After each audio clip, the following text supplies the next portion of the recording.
Good afternoon. It's not morning anymore. I'm Tony Collins. I serve as board chair for the Southwest Renewal Foundation, and we're so happy that you're here. There's lots of great things happening in the city of High Point. I wanted to just take a few moments to acknowledge and the elected officials in the House. I believe we have, if you can just raise your hands or maybe stand, our elected officials. I know we have our ward representative, Monica Peters, is here. All right. Okay. And that's right. The mayor is, I see the hand. All right. Thank you. Thank you for being here. Thank you so much. Today, we are the Southwest Renewal Foundation. We're beginning a stewardship series, and it's equitable leadership in challenging times. And today's focus is on the built environment, and that includes place, space, and its connectivity. Um, our guest presenter today is Victor Doval of Dover Coal, and Dorothy later will come and introduce him to you. Uh, Widely known both nationally and internationally for his work, and I think by the people who are here today, we have a lot of interest in what he has to say. Moving forward, let me just take a moment. We're in the season of reflection. This is January. We just celebrated, uh, remembered, and reflected upon the work and the legacy of Dr. King. And as you look across this room, you see that that promise is being kept. So, very encouraging. And then, secondly, I give a shout out to the younger people in the room because they help skew the age rate in the opposite direction. if Thank you. We'll continue on. The work of the Southwest Renewal Foundation. We pursue justice. That's both environmental, social, racial, and economic justice in Southwest High Point. So that is all of our intent and effort. Our executive director, Dorothy Dar, has been a true champion. Many of the initiatives that began within our group have now been adopted by the city and other organizations. Let's take a moment to pause. I wanted to, my parents are here. They've been working in the South Side. This is their 50th year of ministry in the South Side with over 60 years of true ministry.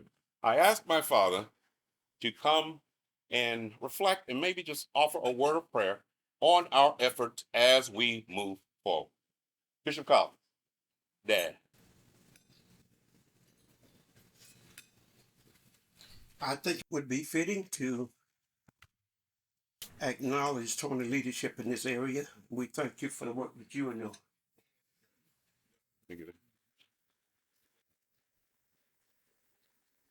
I am Floyd Detroit Collins.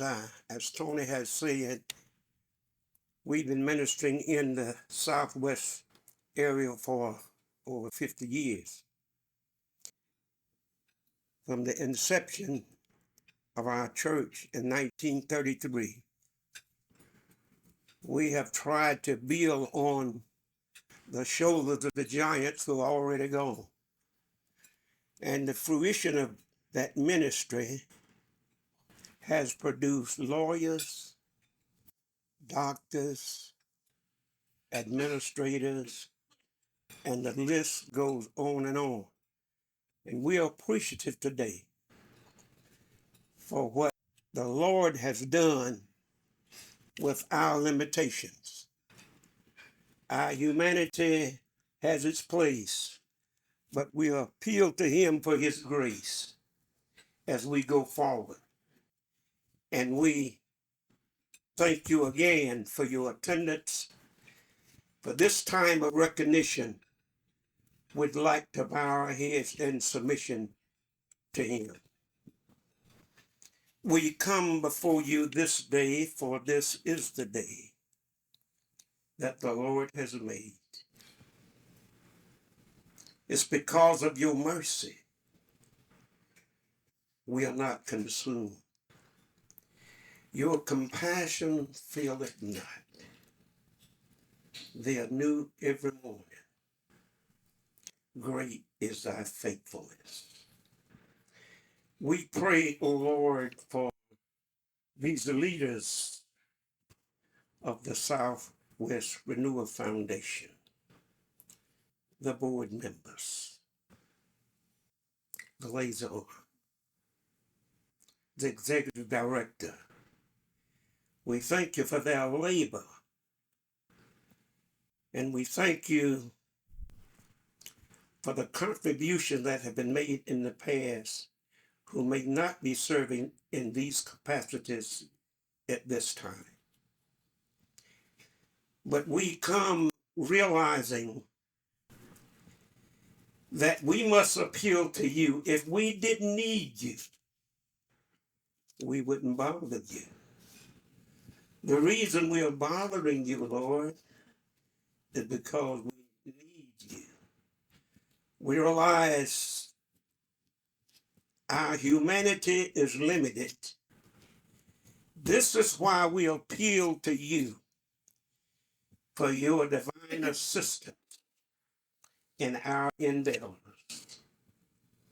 Again, earthly wisdom has its place, but the Apostle James encourages heavenly wisdom, which is love, peace, joy, consolation.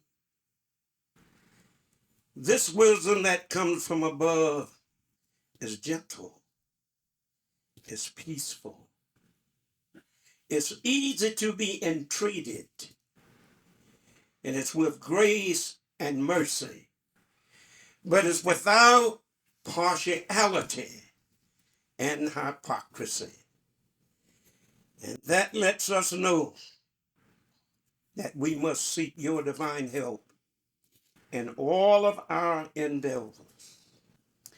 Each of us today, someone in this place, we pray that you invoke your help, your presence upon them. What area of ministry they are performing for the good of mankind. And then when there is a conclusion here, we are asking you to welcome us into your presence. In thy name we pray, to thy glory and to thy honor. Amen.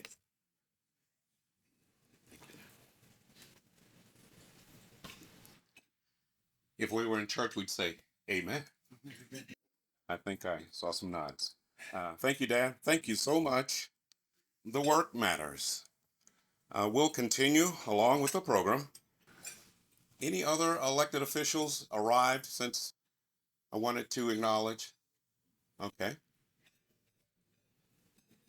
There's our board member, or liaison now, Carvina Foster, with the county commissioners, has arrived. Thank you for being here as well, and for the work you do in our honor. I wanted to acknowledge our board and our liaisons. If you are a board member of the Southwest Renewal Foundation, would you simply raise your hand? I chair this board. I want you all to know that as we do this work of renewal in the Southwest, we bring voices, authentic voices to the table from their reality, and it's one of the points I'm proud of is that amongst our trustees, we have voices that range from Black Lives Matter, Daughters of American Revolution, NAACP, Society of 1812, and those who have assimilated. It's not a small thing to create a space where people can come together and understand and come for common cause, which is to lift the Southwest. So thank you all for being here. Thank you for allowing me to serve in this capacity. We'll move right on. I want to bring forward now Dorothy Dar, who is our executive director. She will introduce our guest today, and you're in for a treat. Thank you so much.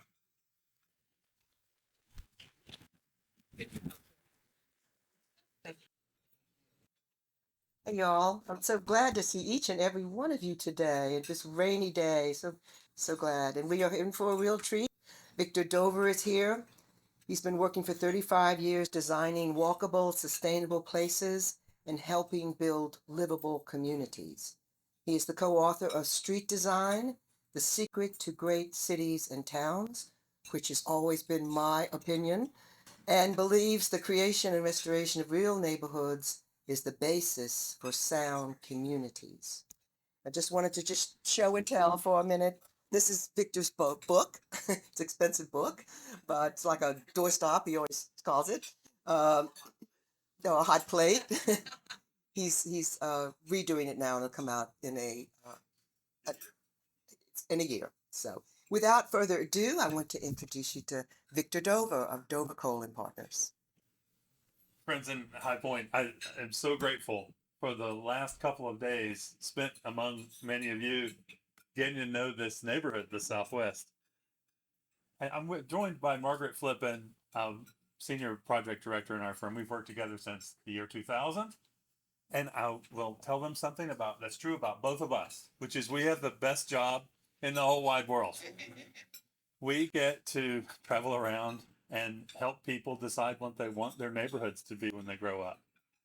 And we get to make pictures of what could be, what if before and after pictures.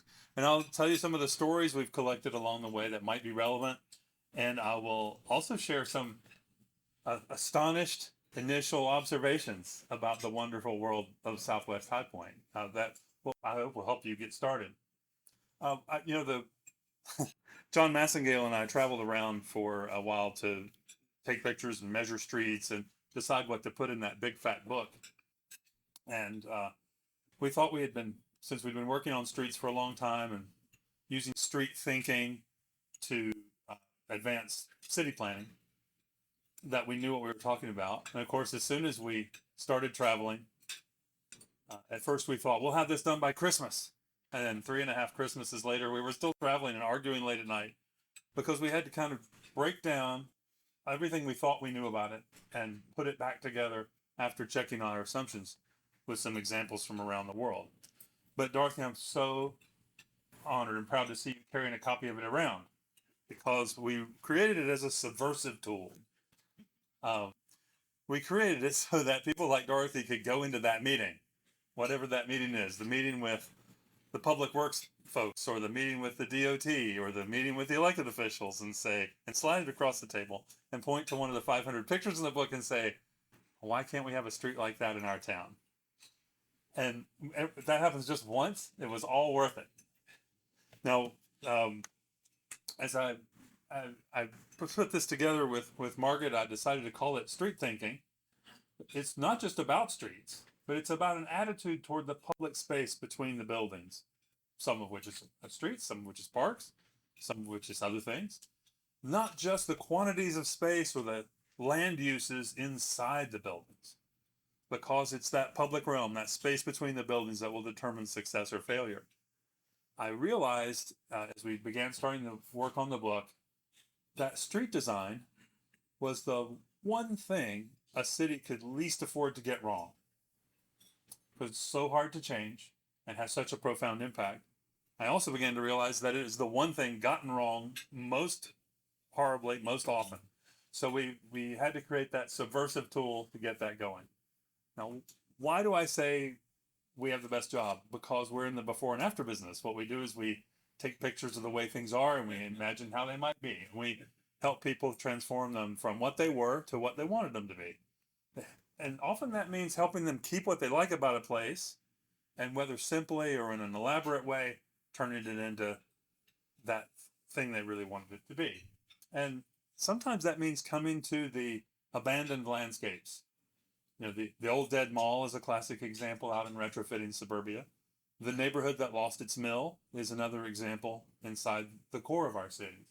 And then we try to imagine how we might create a new world in that real estate, in those geographies that would be more enduring, something people would love more, something they'd feel more loyalty to the next time there's a little tick or talk in the economy or in business. And so we never give up on a space. We always imagine there's another way to improve upon it. And as I came to Southwest, and Tony, yesterday, thank you for the white knuckle tour in Dorothy's car. And our cheeks pushed back from the G-forces of veering rapidly from place to place in your community. And thank you to the law enforcement officials who did not stop her from giving us some of the parts of the tour that weren't exactly allowed by the traffic signalization. But we learned so much yesterday, and I know we've only begun to scratch the surface, to see the tip of the iceberg. We've also started getting into the history of documents that Dorothy and Tony, many of you and others have contributed to over the years to build up to this point, the grant applications, the descriptions of your missions, and similar, and maps and greenway plans and so on, that are an amazing foundation for what comes next. We don't need to start this work from scratch. We certainly don't need to fly in from out of town and tell you what you should do, because you already know what you should do. What we need to do is help you get that visualized, to help you visualize change before it occurred. There's in these documents, there is a wealth of information about what exists and what could be. And if you aren't familiar with them, I urge you to look. But there is no better teacher than looking at the space and listening to the descriptions of it and how it might change, how underutilized spaces might be captured for community benefit with your leaders. So thank you, Dorothy, for that tour as well. We visited the pit. I know a lot of people that come from out of town don't ever get that part of the tour. We got it in great detail. Everywhere we look, even in that humble space, creativity abounds in this town. You are a town of creative people and design-minded people. Design could be your competitive advantage in the revitalization of the whole city. And I hope you're thinking that way. We saw people making things. We saw people repurposing space. We saw land uses changing inside historic buildings, and the world did not come to an end. So something that used to be a factory became a workplace, or housing, or something that used to be housing became a workplace, and it's all fine. So that tells us to be humble about our customs in regulating. We got to see what I'll call the starter kit for the Greenway, that first important segment. You're breaking starting friction, pushing that big boulder up the hill with the first segment. And what could we not help but notice? It is so close to the heart of an industry that is central to the North Carolina economy. As a son of the Old North State, I grew up in Mecklenburg County. It's different from here, but I learned a lot about changing times in my short life. And I realized that the business of High Point and the space of the Southwest are not so far. Y'all are practically right on top of each other.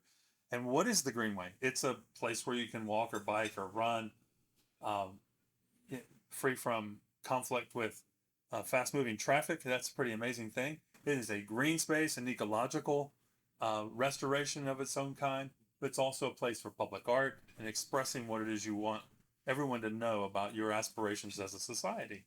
Phenomenal starting achievement. And of course, as we see the maps for expanding upon that, we could not be more excited about it. Now, why am I so convinced that those sorts of things can make a difference in your town?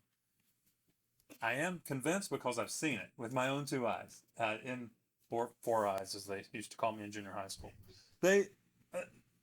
I've seen it in Fayetteville, Arkansas, for example. Northwest Arkansas had a funny little patch of space between their university campus and their downtown, which was vacant and abandoned, and had recently been inherited by new owners. And we saw that, and in doing the downtown plan, Margaret, all those years ago together, we said to the mayor, see about obtaining that space, acquiring that land for use by the public.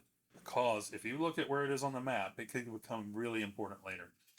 And a couple of years later, we expanded that map to from city limit to city limit to create the startings of what became the Razorback Greenway. And in 2007, 2008, we had the recession and stimulus funding, and suddenly there was a way to implement it. And with those matching dollars from the federal government and a drawing that moved them to the front of the line for funding, they now have 46 miles of Razorback Greenway transforming lives every day. In fact, it's so popular, they're continually improving upon it and making more space. We've seen it a lot closer to home, not far away in Farmville, where if you're familiar with the High Bridge Trail, it's now a center of revitalization. Where? Among old factories. If they can do it in Arkansas and they can do it in Farmville, you can do it in High Point. And I know you're underway with that. I'm describing an approach to the work of city planning and urban development, which is starting with the green parts. The greenway is just a connective tissue between all the important public spaces. Those green parts include parks. Down in Atlanta, Glenwood Park is the name of a neighborhood that's named after the park it surrounds. This is former industrial property. This was a concrete recycling plant. And it became Atlanta's newest car optional neighborhood where people walk and bike and get out in front of their homes and know their neighbors. Reestablished front porch culture in that place. Those buildings right in the center are live work units. That's a fancy planner term for a building that has something different downstairs from what's upstairs. But you can pay one mortgage or pay one rent and have a place for your small business and for where you live. Well, wait, a lot of people work where they live now in the last 3 years, right? So it doesn't seem so exotic. But these are the first live work units implemented in modern times in Atlanta. And we discovered there was a huge pent up demand for that. And interestingly, those row houses are not all the same. They're not all equally tall. They're not all equally fancy. They're not all in the corner. So the one in the corner is a lawyer's office downstairs and his fancy rooftop terrace overlooking the view of Midtown upstairs. But down mid-block is a narrower one and a simpler one where the local neighborhood piano teacher teaches lessons to the neighborhood kids on the piano downstairs after school. She lives upstairs. So think of what they got from just relaxing a little bit about the old strictures of land use zoning in that situation. Amazing to watch. We saw a surface landfill along the industrial riverfront in a remote part of Colorado, cleaned up and recaptured as the central public space for this neighborhood. And now it is like the living room of the neighborhood. And a few boulders later, there are constantly people out there wanting to play in that space, whether they're gathering in big numbers to listen to a concert or they're just there by themselves. And what happened next? The cover of Outside Magazine declares them one of the 10 best places to live in America if you love the outdoors, just because they created that little screen space that encouraged people to come out from inside and from looking at their screens to being in fresh air and sunlight. Amazing thing to watch. I am not describing a new approach to city planning or community building. Frederick Law Olmsted, the designer of Central Park, you may have heard of him, the founder of landscape architecture in our country, started with the green parts. His plans always began with the parks, the open spaces, the green links, greenways, and green broad tree-lined boulevards that connected them. And so I hope we're remembering lessons from America's greatest early city planner, from a time when city planning was really connected to the idea of improving public health. You know, there's that police power in the Constitution, which says we get to do things in regulation, for example, because we're doing them to passing such laws as necessary to protect the public health, safety, and welfare. And city planning in our country really grows from reforms in public health in the 19th century industrial city, because they wanted to be a healthy place to live and a place where you could drink the water safely. So Frederick Law Olmsted was one of those reformers. Interestingly, they had such a hit on their hands with Central Park and Prospect Park in Brooklyn that they got called all over the country, and Olmsted was called to Buffalo, which in those days was the richest city in America. And they said, we want a Prospect Park of our own. And we've selected these 7 sites from which we'd like you to help us choose which one should be a park. And Olmsted said all 7 of them should be parks, and they should be connected by grand boulevards and greenways, just like the so-called Emerald Necklace in Boston. What a way of thinking about what we're building for future generations to inherit. When I say starting with the green parks, I'm not just talking about parks. I am talking about green tree-lined streets, where the mere experience of traveling down that street is something that sticks with you for the rest of your day. Dorothy has heard me tell this story, but I have to make you endure it one more time. I was in Stockholm, Sweden, to take pictures for our street design work, and I stood out on this. I saw these trees lined up. You know, it was very, very cold, 5 degrees Fahrenheit, and I was determined to take a picture and run back inside the hotel and get some hot chocolate. But I walked out there, and I saw in the distance this gentleman on a bicycle headed toward me. And I said, oh, that's perfect. And I took a knee, and I got my camera all lined up just right. And as he started to approach me so I could get that picture, I realized something. He was whistling. He was whistling to himself on his way home from work at 5 o'clock in the afternoon. And this is all, of course, he was having the time of his life. This is the best part of his day. How many of us can say that our commute to and from work at the beginning and end of the day is the best part of our day? Okay. I think all they did was draw 2 lines on a map and follow Robert Stern's first rule of design, line things up, and marked out the spacing for these trees planted in a row. And every day of every year since they did that, people like that guy whistling on the bike have been able to enjoy that experience. How magical is that? And it wasn't very complicated. And it certainly wasn't expensive. No, I see all kinds of things when I look at streets. This is the mayor of that street, catching up on the neighborhood news. He's there every day in his tie. But everybody knows that if you want to find out what's going on in the neighborhood, you come ask him. And that's in Pennsylvania. So the street is almost like a communications device. Of course, it's a way to get back and forth, whether you're walking or driving or biking or what have you. It's an address for the businesses along it. It's that too. It's so much more. It's like a message sending device for what's important about that community. And if you want to know what's going on, you go ask him. Now, I also shot this picture, and I felt a little guilty because the rules say you're supposed to ask someone for permission first before you take their picture. I did. I then approached him and I said, would you mind if I take your picture? And he turned to me and a big grin came upon his face. Look at the mood he was in just a minute before. And he was so happy that someone spoke to him. And of course, the design of these 2 places is very different. And the design of this place is not the sort of thing that encourages neighbors to get to know one another or to come to one another for the news or to throw a smile to one another. My friend, Dr. Richard Jackson, who's an expert on suburban sprawl and public health, would tell you that this gentleman is likely to show up in an emergency room. Not necessarily that afternoon, but some other hot afternoon. And when he gets there, he will be diagnosed with something like dehydration or heat stroke, exhaustion. But Dick would tell you he's really suffering from street tree deficiency syndrome. It's that important. When he's there and they're asking how did this happen, he's going to innocently say, I was just waiting for the bus. But then the nurse or nurse practitioner who's looking after him in the emergency room and writing down on their clipboard everything they learned from him is going to say, what were you thinking being out there like that by yourself, Mr. So-and-so? So we have to learn from these experiences as we collect them.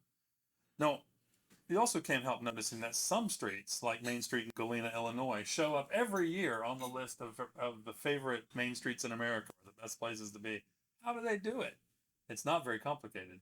Their buildings are rectangular, have simple rectangular foundations. They're made of bricks. They have signs on them. It's just not that complicated. It's the arrangement of these elements within the frame of your field of vision that makes it a place where people want to be. And they're not all alike.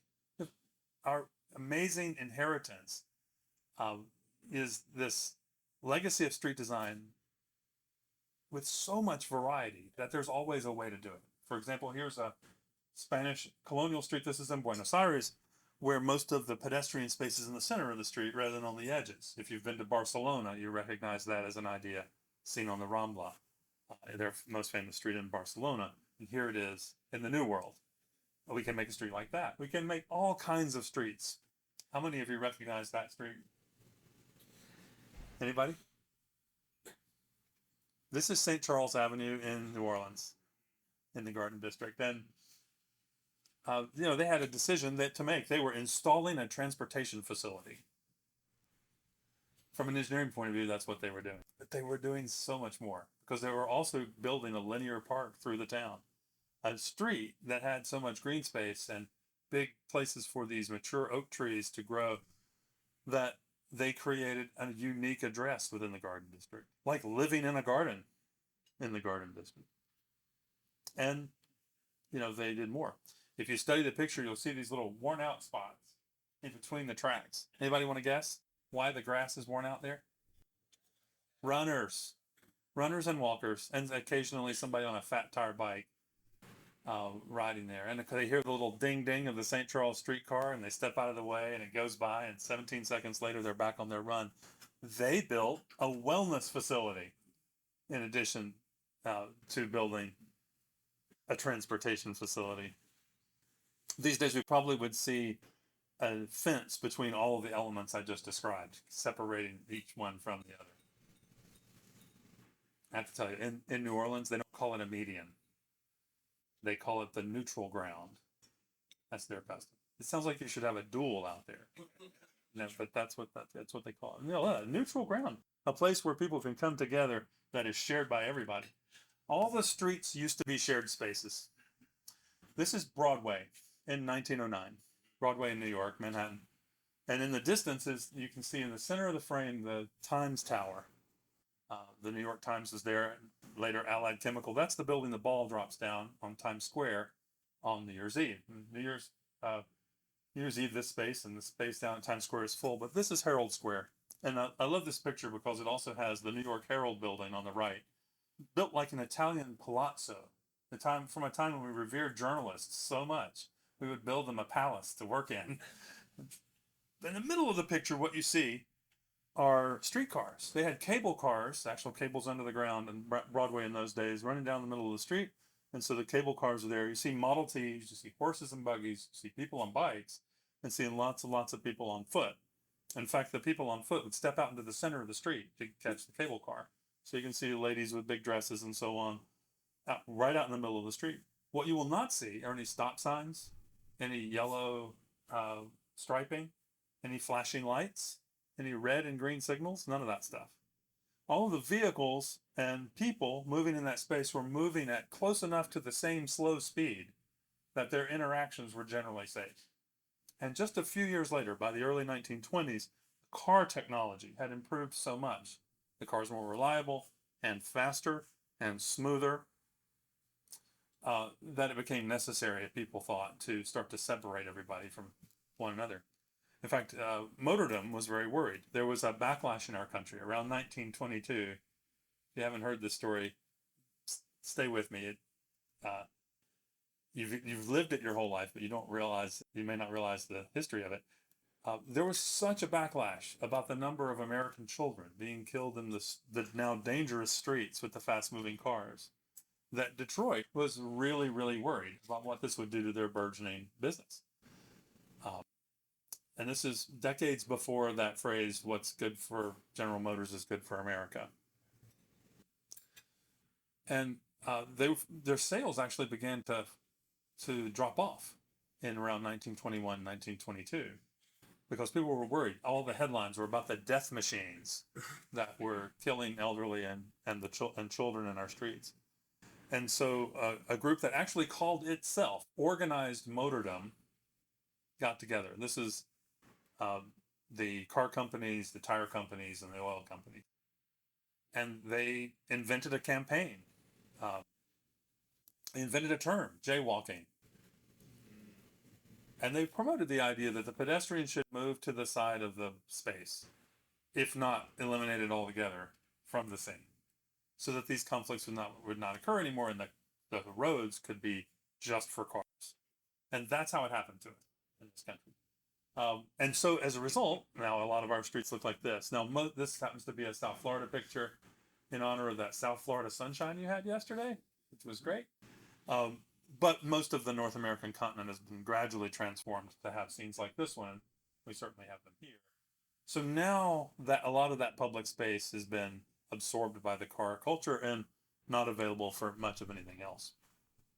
And when we talk about street design, we're thinking of everything between the building facades on either side, between the front porches or storefronts on one side and the front porches or storefronts on the other side, and all of that space outside the private realm inside buildings is we call the public realm. So that's kind of the nerdy urban designer's word for that space between the buildings. And much of our public realm looks like this. But just think about it. The public realm can also look very different. Consider the public realm here on a fairly ordinary street in Paris. By Parisian standards, these are pretty ordinary buildings. The street itself has no fancy materials. Many places here, the sidewalks themselves are made of the same asphalt as the driving surface. Nothing very elaborate about it. Awnings, storefronts, doors and windows facing the street. But they managed to create a place where people come back over and over again and spend money, for those interested in the economic development side of the story, and raise property value just because they create an attractive place through the public realm. I'll give you another couple comparison pictures. When you compare this scene right here, this is Port Royal, South Carolina. I know South Carolina example in high point. I'm sorry, I had to do it. Growing up in North Carolina, my mom used to tell me that North Carolina was a valley of humility between two mountains of conceit in South Carolina and Virginia. But I will just say they got something right in Port Royal. Now, when you compare that scene right there with the front porches facing the sidewalk and the street trees to this one, what you won't get from the picture right away is that these are all the same by the crude measurements usually used to determine good from bad in land use planning. They are the same land use, single family detached houses on lots of a certain size, the same density in dwelling units per acre, about the same number of cars, about the same amount of square footage within the homes. So just compare it again. So if these are the same and they're painted exactly the same color on that color-coded zoning map, why are they so different? What's different? Anybody? The green. What else? The trees. The porch. The garage doors. The design. They could describe in collectively all of those features is just the design. So it wasn't the land use and keeping land uses of a certain type separate from all the other ones, or keeping densities low, that was guaranteeing the result. It was getting the design right. Guaranteeing the result. We often ask gatherings poll questions. We might have one for you in a minute. Do you have a connection? I do. Yeah, okay. And one of my favorite questions is to ask, when you were growing up, did your parents tell you about walking or biking to school? I see a lot of nods. I get a group this size, I see a lot of yeses. They all had the same story. My parents had the same story. 5 miles in the snow, uphill both ways. They all seem to have that same story. But many of us as Americans had parents who walked or biked to school for at least some of the years they were in school. And of course, you know what the next question is going to be. Just by a show of hands, how many of us here in the room did yourselves walk or bike to school some of the years when you were in school? Okay, I see. Lots of years. Right? And so you see, it's still a huge number, a little less, but still a big number. Do you know what the next question is going to be? How about the kids now in your neighborhood or in your family? Do they walk or bike to school? This is the last answer we got the last time we asked that question. A show of hands. How many of you have kids in your household or in your family, if they're your grandkids, that can walk or bike to school? Okay. This is not, I saw one back there. This is not to suggest that safe routes to school or neighborhood schools are the key to everything. They're certainly not. And we have big issues around schooling to overcome. But it is interesting that in the course of a single generation, we changed our habits that much, that profoundly. And I think those kinds of changes in our lifetimes have resulted in a loss of confidence. It's if nothing else, Dr. Dar, restoring the confidence of the Southwest is what you and Tony and Gloria and your team are doing. We lost our confidence in growth and change. The idea that growth and change could make things better rather than worse. Most of us have a memory of a great cornfield or cow pasture that turned into a subdivision or an office park. Or we remember a thriving business that left the building dark, if the building even exists anymore, and it hasn't been turned into a parking lot. And so this tends to shake our confidence and make us fearful that if we have more of that change, that it's going to make things worse rather than better.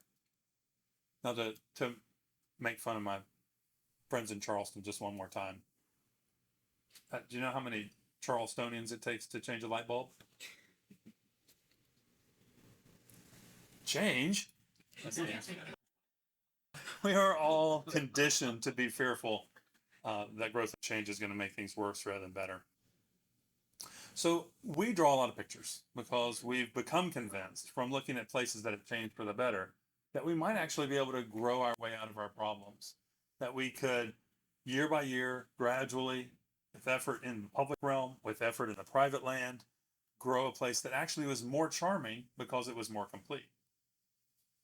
If we sell ourselves the idea that isolating from one another and keeping land uses separate and keeping densities low will help and will guarantee the results, we're selling isolation. And my friend Vince Graham says, if you sell isolation in real estate, then every time you add something, it just makes everybody mad and takes away from what you're selling. It's got a point. That's why the people in phase 1 turn out to oppose phase 4 in our North Carolina communities. But if you sell community in real estate, every time you add something, it makes it more complete. And so that's the job we have, restoring confidence. Why do I think that's relevant for Southwest High Point? Well, look at this map. This is the study area generally that we have marked out on a map to get to know over the next few weeks. And up at the top of the map, that arc is at Martin Luther King Jr. Drive and High Avenue, formerly High Street. There's Richland Creek down in the bottom of the map on the southern side, and South Main Street on the right in the east. And that is a big piece of city to take in and to learn about and to affect. I was also struck by the aerial photograph that you can see it kind of darker. There was a green half and a gray half in this aerial photograph. To us as planners, drawings and photographs and maps are like x-rays are to a doctor, and that was revealing to discover that. So then we just laid on top of it that classic measurement of neighborhood design, the 5-minute walk. And neighborhoods are not circular, but generally speaking, the neighborhood unit is thought to be about a quarter mile from center to edge. And you have the makings of many whole, more complete 5-minute walk neighborhoods in this big piece of canvas. In fact, it's so much that to make it easier for you to see, we're going to zoom in on a piece of it. Figure ground map is what is the fancy architecture school term for a drawing where the buildings are dark, like these black rectangles, and the white is everything else between the buildings. You can, like the x-ray shows the doctor of the bones, right? So in that purple square is square mile. We're just going to zoom in on it, or square half mile, excuse me, and compare it to some other places you may know. And I'm just picking Charleston since I picked on them already. At the same scale, these two maps side by side, Southwest High Point on the left, Charleston on the right, are both drawn the same way. And you can basically see how much of the historic peninsula of Charleston would fit in that one purple rectangle on the southwest. A lot. And it's also revealing to look at maps like this in comparison, because you begin to see the continuity in places that have an intact historic urban fabric, and the discontinuity that comes when streets are closed or missing and blocks are too large. Of course, that makes it harder to walk or move around. So these are all at the same scale. Now here's Mobile, Alabama, around the square, right downtown at the same scale. In the Mobile example, former industrial city, we see building footprints that are the same as some of your older historic mills. And so we zoomed in on the Southwest map just a little bit and turned on the parking lots in gray. Okay, this is why the north half of the map looked gray, because you've coated a lot of the surface of the earth here with asphalt. And if you're going to start with the green parts, a gut reaction is maybe we need to start looking for where we can be strategic about peeling back some of the asphalt and letting the raindrops that land on you soak into the ground instead of racing into the culvert. Here's Savannah's National Landmark Historic District with its famous squares showing up as white rectangles, and one on the right at the same scale as that one piece, that one tissue sample of Southwest High Point. And here's the French Quarter in New Orleans, thick with buildings, small blocks. And the buildings generally are toward the edges of those blocks so that private gardens and private spaces can be flourishing in the middle, and in the private side on the back. And the streets themselves get a lot of definition. Same with the square. So it was revealing to us. And I'm trying to compare this as we study Southwest High Point to learn from those examples. I took a photograph of this truck because I wanted to go back and look at it again to be sure I was seeing it correctly. There's no Photoshop here. That's how much asphalt has been provided to that one truck. There's a 2-lane road there that's 4 lanes wide, for example. So there's a ton of opportunity. Next time somebody tells you there's not room for street trees, remember this picture. There is room. Now, Margaret, do you want to come up and tell them about the quick poll? I'm going to stand close so my mic will pick you up too. Okay, sounds good. Good afternoon, everyone. I'm Margaret Flippin. I'm a senior project. Did it seem like I was going that long? It was already evening. Okay. It's been a whirlwind few days. We're grateful to be here. The tour yesterday was wonderful. Spending time together today has been fantastic. And as Victor said, we love what we do. And part of the reason is getting to work with communities that have enthusiasm, momentum, energy. And so we're grateful for this opportunity to work with Southwest High Point. So what we're going to do now, if you all don't mind to bring out the dreaded cell phones, we would like to do a quick poll, just to sort of get some of your initial feedback and takes. It'll just take a moment. But what we'd like you to do, and if you don't If it doesn't work, we'll do the show of hands again, since I was the low tech start. if you don't have a phone with you, feel free to share with a neighbor and sort of share your ideas and sort of give your input together. We'll also be following up after our lunchtime together to ask a couple more questions. So we'd like to continue that conversation. So if everyone can please text 22333. That's who you're sending it That's to. who you send it to. And then in the message, you're going to type in Dover Cole 516. So DOVERKOHL 516. And once you do that, you're going to get a message back to your phone. So send it to 22333. Now, this will work if your phone does text messaging. It doesn't have to be a fancy smartphone, as long as you can send a text message. Or I said will work. I did it again. I didn't mean to overpromise. It's technology. Okay, has everyone gotten a message back? Everyone good? We're good? Okay, all right. All right, so you got your confirmation message. All right, and now, okay, so we're going to ask a question, and then you're going to get to type on an answer, and it's going to come up on the screen. And so we get to see what everybody's thinking. So, okay. So we're gonna keep it secret, okay? I've got the bad word filter on, so no bad words. Keep it all clean. Your responses are anonymous, They're but anonymous. we will be able to track them by age and how many miles you drove in the last. Okay, so the first question is, what is one word that describes Southwest High Point today? Okay, somebody else quickly. We need another word. The only word we got was sad. Okay, now we're getting there. Yeah. Potential. So right now, today, in the current times, one word that comes to mind to describe Southwest High Point.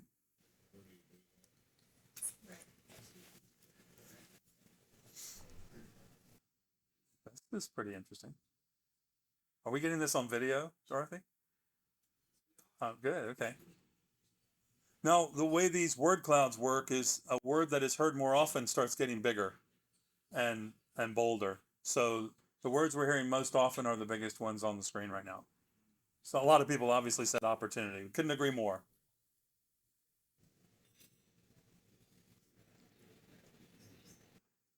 It actually just got bigger. Okay.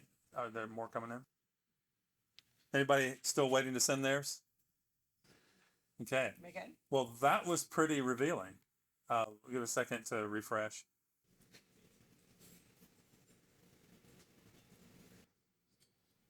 Okay. Isn't it interesting the positives and negatives here? Opportunity, promising. You know what they say about certain third world countries? They have a lot of potential, and they always will. We don't want to be the place that just has a lot of potential. We want to act on that potential. We're gonna have to turn on the spell check. Oh, that doesn't. Very interesting. So opportunity and potential are the biggest words here, but old and sad and bare and historic. And Disconnected. one person wrote better, which is interesting because it is on the upswing. Things are getting better. So if you, depending on your frame of reference, if you're one of the Ben here's, you might say, well, things are a little better right now than they were fairly recently. They're just not as good as they once were, or as bad as they once were in the good or bad old days. Ready for the next one? Yeah, let's do it. Okay. Okay. Now you know what the next question is going to be, Yeah. right? What is one word that describes your vision for Southwest High Point in the future? One word. Okay, it wasn't sad. That was good. That's surprise progress. Okay, keep going. I don't know. This is all happening faster now, so I think we must have more enthusiasm for this I question. think this. Isn't this fun to try and take all your ideas, which include many pictures in your head, and bring them down, boil them down to one word that would describe it? I know it's hard. Green, connected, vibrant, thriving, destination, revitalized, sustainable, Creative. flourishing, festivals, busy, active, awesome, hip, walkable. Togetherness.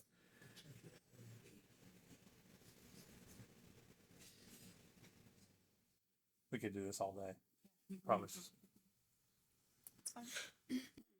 Everyone have a chance to get a word in, as they say. Well, thank you for doing that. And also give yourselves a round of applause for pulling that off. That was good. Margaret, thank you. Yeah. Now, earlier when I showed you an example from Arkansas, I asked, why do I believe this is possible? And I answered, because I've seen it with my own eyes. I've also seen it in very small, humble places. Here's one again in Arkansas, in tiny Siloam Springs, Arkansas, biblical name, Bishop. Siloam Springs, Arkansas did a plan for their downtown. They called it their connectivity plan. And they got everybody in the community to come out as you have today and somehow touch the plan. So I want you to remember that picture on the right of how they did the plan, which was a belief in designing in public, inviting many people to touch it, because the best plan is made by many hands. Now, we dug in pretty deep and we found out that they were really just expressing their love for that place, because when we analyzed the values, the real estate values and the sales per square foot on the places that were open in that part of their downtown, it turned out it was worth a whole lot more. That's downtown on the right, and their strip highway commercial, the sprawl mart type places on the left. And isn't that revealing?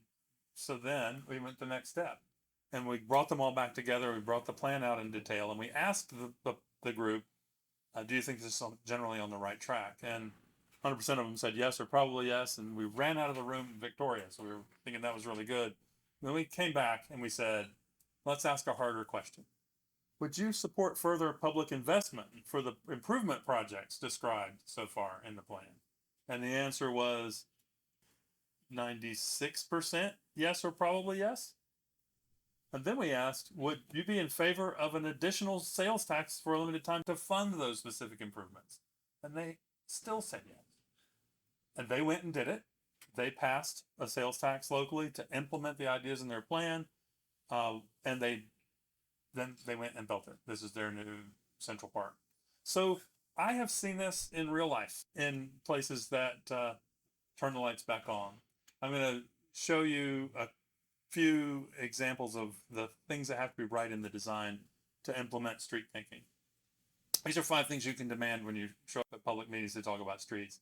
The first is the street where people want to be always has a shape, has a proportion of building height to street width, always.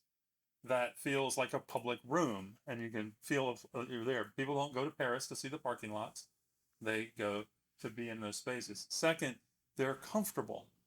It might be in the Piedmont, in the temperate zone, that those deciduous trees lose their leaves in the winter and let the sunlight in to melt the ice on the sidewalk or warm the buildings. Let they shade the sidewalk and let dappled sunlight come down in the hot summer. And that little detail makes all the difference. Comfort also has to do with just feeling comfortable being outside. This is in a busy part of London. Those gentlemen are talking on a street corner. One of them has his heels 12 inches from the curb. They have no fear that something bad is going to happen to them there. They're very comfortable because of the design of the street. Yesterday, crossing South Main Street, and again, I saw a 1 lane that was 3 lanes wide. And I said, it's the sheer size of these intersections and these crossings where there is a crosswalk mark that are making it feel like your community is divided from one side to another. That is very common. We see that everywhere we go. It's not just in Southwest High Point or in High Point generally. How much difference can you make? Look at the picture on the lower right-hand corner of this street in West Palm Beach. It had been widened and widened again. The pedestrians were down to a skinny little space, and it was turned into a one-way street. You don't have any one-way streets in High Point, do you? Do you have any two-way streets in High Point? I saw a lot of one-way streets yesterday. Well, they went and fixed it. And the new street they have there is skinny and two-way and slow and safe and curbless and popular. They close it at times for festival days. I know you can do it because I've seen other people do it. The change there is really profound. And when COVID happened and people had to figure out a way to take the business that used to take place indoors and move it outside, they had a flexible space to do just exactly that. If they can do it, you can do it. The streets where people want to be are always connected. They are part of a pattern. If you have only one way to get from here to there, everybody has to use it, right? If you have the elementary beginnings of a grid, you can get more ways to go from here to there. And if your traffic increases, undoubtedly will, there are lots of routes for it to take, and you can absorb it. In fact, 2 2-lane roads carry a lot more traffic than 1 4-lane road. If you're in that part of Beaufort, you can, on an 8x8 grid, there are 12,870 ways to go from A to B. If they can do it, you can do it. Safety is not an option. Safety is the first requirement. What if the Abbey Road album cover required them to wear reflective clothing and carry a bright red flag? It just wouldn't be the same, right? Now, this little chart shows what happens when there's a collision. We don't call them accidents because when the engineers know perfectly well they're going to occur, it's hard to call them accidents. A crash. When there's a crash here, in this case between a motorist and a pedestrian, and the car was going 20 miles an hour, there will be a fatality 5% of the time, 1 time out of 20. It's still too much. But when the car is going 30 miles an hour, there's a 50% likelihood. Just that little increase in speed gives you that giant increase in mayhem. And at 40 miles an hour, 80%. 45 miles an hour, 85% likely fatality. So speed is terrible. Speed is a problem. Small is beautiful, and slow is beautiful, and slow is safe. That means shrinking intersections and shrinking some of that asphalt will actually bring safety. After all, public health, safety, and welfare is why we're here. And I'll reassure you that all the manuals are being rewritten. all of the public agencies that are trying to do something about safety, and all of the people responsible for branding and marketing real estate know that a whole generation of Americans want something different. And it's not just Americans. They actually have a lot of experience in other countries of bringing the speed down, whether it's Amsterdam or Brazil. You can do it if they can do it. The last thing that these places where people want to be have is that they're memorable. And there's a little Siloam Springs again, waking back up its tiny public space of its main street called Broadway. If they can do it, you can do it. And memorable doesn't have to just be on festival days. That's Queens Road in Myers Park in Charlotte, designed by the great John Nolan. He ordered them to plant street trees so that in the future, everybody coming through there would have this experience of passing through a climax forest, like moving through the aisles of a Gothic cathedral. Just amazing. So we have a lot of ways we can do it. If we remember that inheritance, we can make main streets, we can make skinny streets, we can make step streets where the topography is challenging. We can make suburban streets and streets with front porches and street trees, street trees, street trees, street trees. This is Davidson, North Carolina. The lady in the green sweater told me that that line of street trees was her lifeline. That were it not for the street trees planted in this neighborhood very recently, she would just stay inside her house. And instead, she gets her daily exercise. So we know everybody worries a lot about the wide streets. I want to reassure you, you can have wide streets that are really great. That's the biggest wide street in Barcelona. It's great. But the biggest wide street in Boston, the biggest wide street in Savannah, they're also great. If they can do it, we can do it. But don't do it like this. The days of thinking that wider and faster roads are better roads have to come to an end, at least in the Southwest. And can you do something? Sure. Remember that big blank canvas for city building I was talking about? That's your opportunity. That's where the real estate is. That's where the opportunity to change addresses is. It can be small. It doesn't have to be big, the changes that you make. Liz Mumford and Glenn Heimster are famous for saying trying to cure traffic congestion with more capacity is like trying to cure obesity by loosening your belt. A good lesson for us. I think everywhere we have seen this before and after process I described to you in the beginning take place, the key to it has been letting the pictures be the rallying cry and then getting organized. Your peers on Hall Street, for example, formed Hall Street Action, and they're doing in Manchester, south of Richmond, the same thing you're working on. The method that you're undertaking here is the method that they're using in Atlanta to change to street-oriented revitalization in places that have been skipped over for reinvestment for decades. If they can do it, you can do it. Now we'll end, but I want to show you Chattanooga. This is the south side in Chattanooga, skipped over during their downtown revitalization. When we first showed up there, it was like a smoldering ruin. It had been basically declining since industrial decline, since being set afire in 1968. It was a place of strife. Main Street on the right, it's actually called Main Street, saw every single building. I don't mean 90%. I mean every building boarded up. Every building on Main Street was shuttered. So they did a little plan. They got themselves organized. They leveraged the power of philanthropy and artists and cyclists as the shock troop and historic preservationists as the shock troops of urban revitalization. There's their old photograph. Here's their new one. They have been building their way out of their problems ever since that process got started. And now we go there and the trees are grown in. Those are trees that were planted after they made this decision. They connected streets. They were determined on that one to find a way to get it to connect. They built in-town housing. It's glossy and hip and exciting to people. They restored their historic buildings. The artists went into those old vacant lots and dragged out all sorts of rusty stuff and welded it together and made amazing things. They have a butcher. Every time we turn around, there is another headline about another hotel or another industrial concern, another creative business, or more homes being added to the south side. That dereliction turned into the best restaurant in Chattanooga. Ask me for the address. I'll send you there. I know if they can do it, you can do it. Thank you very much. Hey, I want to thank you again for being here today. Let's give Victor another hand. This is information that is timely. We're so happy that you are here. Ovation. Yeah. All right. And again, on your table, we have some one pagers of who's in the room. Again, we want to thank our elected officials, our city staff, senior staff. I see our city managers here, Tasha Logan Ford. Thank you. And your team. We have business leaders. We have leaders in civic, education, and our faith leaders are here. We're off to an exciting start.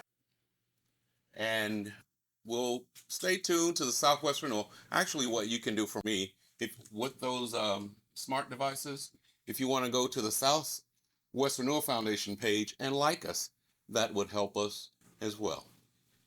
Thank you. And all hearts and minds are clear. We have our. Can I get a motion to dismiss? And is there a second to dismiss? Or we can stay here for another 3 hours. Okay, I see the second. Consider yourselves dismissed. Go in peace. Thank you all so much for coming.